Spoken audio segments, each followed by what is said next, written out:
We're out here looking for Wiley Oakley. He was a famous guy from Gatlinburg and did a lot of stuff with the Smoky Mountains. Hey, that might be it right there.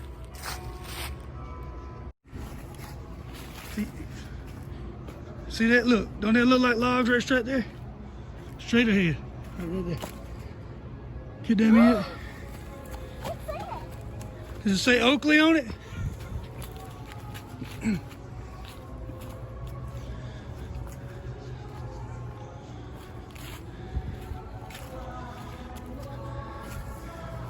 Wiley Oakley. He's real famous from this area. He was born in September 12th, 1885. He died. I don't think you got his death date on there, do they? And then Rebecca Ann, who's that? How's his wife? Rebecca Ann was born on December 20th. The Christmas! December 25th? Yes. 2 days after my birthday. Wow. This was hard to find. It's not easy to get to this cemetery. It's also very cold. Yeah. There's some more Oakleys. Charles Henry, died in 1994.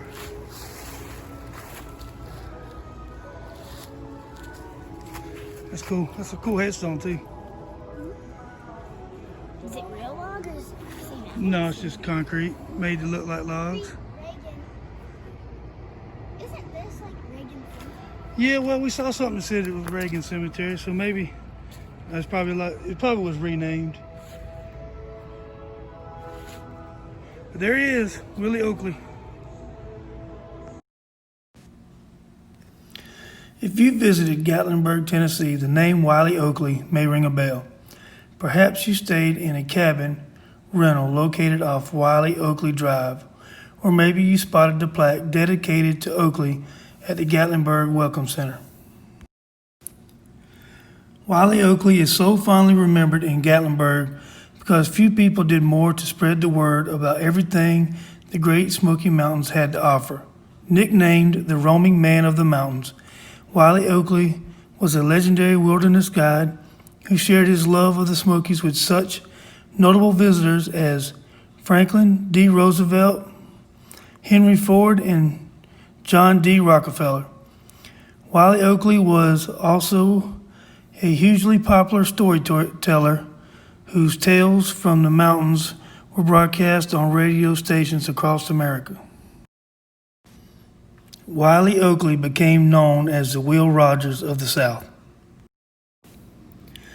Wiley Oakley was born on September 12, 1885, at the foot of Mount LeConte, the youngest of 11 or 12 children. Wiley himself seemed unsure about exactly how many siblings he had, telling folks that there was 8 boys and 3 girls that I know of, but there may have been another brother.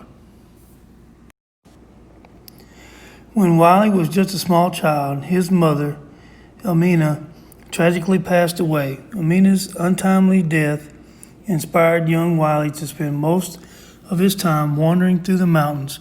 Some of Wiley's relatives had told him that his mother had become an angel with a flowing white robe and starry crown. Little Wiley believed that if he climbed the tallest peaks and searched the sky, he could see his mother's robe among the clouds and her twinkling crown amidst the constellations.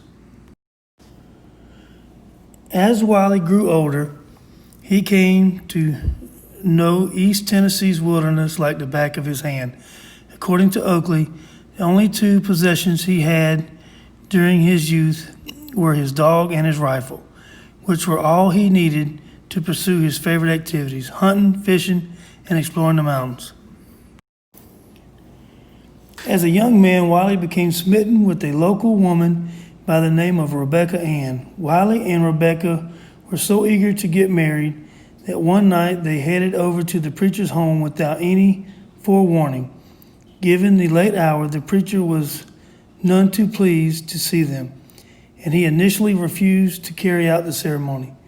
When Wiley and Rebecca persisted, the preacher had the couple slip the paperwork and money under the door and married them right on his front steps without even coming outside. Wiley used to joke that he and his bride had got hitched by an invisible preacher man. The Oakleys had a wonderful marriage and raised 12 children together in the Smokies. Like any relationship, the Oakleys had their fair share of squalls, including a famous quarrel during their honeymoon that sent Wiley to his cow barn to cool off. Wiley first recorded his cow barn story in 1949, and it was adapted for television as part of the Heartland series in 1984. Over the years, Wiley Oakley became a local notable in the Smoky Mountains, drawing in visitors with his friendly personality and homespun charm. Wiley operated a shop out of his home in downtown Gatlinburg that sold a variety of handmade gifts and crafts. Wiley also capitalized on his immense knowledge of the backcountry by offering guided trips through the mountains to hunters and fishermen from Knoxville to Nashville. Wiley's reputation as a stellar tour guide grew to the point where celebrities, politicians, and captains of industry from around the nation were seeking out his services for their hunting trips. As a movement to create a national park in the Smokies emerged, Wiley became an invaluable resource for surveyors plotting the park's boundaries and scientists cataloging native flora and fauna. Oakley believed deeply in conservation, telling his influential clients that East Tennessee wilderness is sacred and ought to be preserved. When President Franklin Roosevelt officially dedicated the Smoky Mountains National Park in 1940, Wiley Oakley stood amongst the guests in attendance. As Wiley's star rose, he became a popular guest on radio shows where he would read poetic descriptions of the Smoky Mountains and tell a few tall tales. Wiley even traveled to big cities like New York, Chicago, and Washington, D.C. to speak to audiences about his home place. On one occasion, Wiley claimed that he was kidnapped by two women in a big limousine and taken to a radio station in New York, where they offered him $10,000 contract from a soap company for him to host his very own show. Wiley reportedly turned them down, telling an interviewer, "I didn't want any of it. All I wanted was to get back home to the Berg." Wiley Oakley did indeed return to Gatlinburg and continued to roam through the mountains until he passed away in 1954 at the age of 69. In his eulogy for Wiley, Tennessee Congressman Pierce Priest noted that Oakley was and is the living spirit of the Great Smoky Mountains.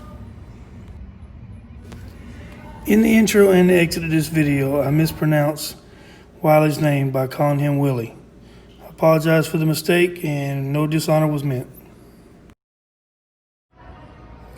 Okay, well, we found Willie Oakley's gravesite, and we're right off of the strip. That's the strip down there in Gatlinburg, and the GPS said we had arrived, but we were nowhere to turn. We had to turn up. The street was just not for public parking, so it was a whole bunch of "will be towed" signs, and just asked somebody back there, and they said, "Oh yeah, it's right up this little hill." So it's kind of a weird way to get to it. And there may be another route, but we had a hard time finding it. We could see it, but we couldn't get to it. But anyway, pretty cool.